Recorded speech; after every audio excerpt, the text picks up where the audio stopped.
Welcome back to my channel. నేను మొలకల కోసం నానబెడుతున్నా. ఇవాళ 12 గంటలు నానాలే నీళ్ళలో. నేను అన్నీ ఒక్కొక్క గ్లాస్ తీసుకుంటున్నా. చిన్నగా పెసర్లు,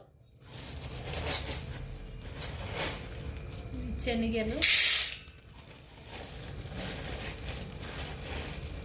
ఇవి బొబ్బెర్లు, పల్లీలు 1/2 గ్లాస్ తీసుకుంటున్నా. 12 గంటలు నానిన తర్వాత నీళ్ళ నుంచి తీసి నేను ముడిగట్టేటప్పుడు చూస్తా. 12 అవర్స్ తర్వాత జాలీలో వేస్తున్నా. జాలీలో వేసిన తర్వాత ఆ నీళ్ళు మొత్తం నీళ్ళు వేసిన తర్వాత ఒక క్లాత్ వేసి ముడిగడతా చూస్తుంది కూడా.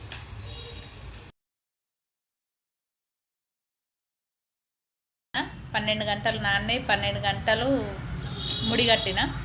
ఇంత మంచిగా ముడకలు వస్తాయో చూస్తా. అది చూడు ఇంత మంచిగా వస్తాయి. డబ్బాలో ఆన్లైన్లో వేస్తూ ఉంటారు కానీ నాకు ఇదే కరెక్ట్. నేను ఎప్పుడు వేసినా మొలకలు ఇంత మంచిగా వస్తాయి. మీరు కూడా ఒకసారి ట్రై చేయండి. వాళ్ళ బాబుకు మండే రోజు కంపల్సరీ ప్రౌడ్స్ పెట్టాలి. అవి వేయించి కొంచెం అందులో ఉల్లిపాయ కొత్తిమీర అన్నీ వేసి పెడతా. అది కూడా చూస్తా. కొంచెం నూనె వేసి ఇట్లా కొంచెం వేయిస్తే సరిపోతుంది. అయిపోయింది వేయించడం. ఇందులో అన్నీ వేసేటప్పుడు కొంచెం ఉప్పు, కారం, ఇలా కొత్తిమీర,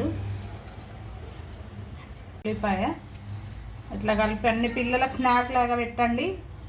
ఇష్టంగా తింటారు. ఎందుకంటే ఇవన్నీ బలమైనవే కదా.